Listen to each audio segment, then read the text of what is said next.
السلام عليكم. شوفوا بياكل طماطة كل اسبوع طماطة. يقول لك يقوم ما يغرد ما هاي يموت على الطماطة بعد شلون يشرب مي ماله. هاي طماطة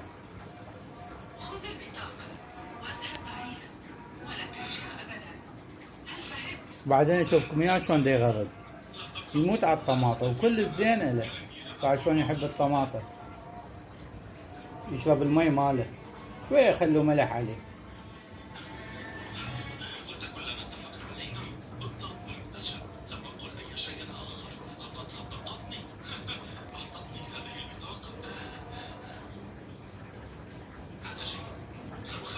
شوف شلون يحب الطماطة.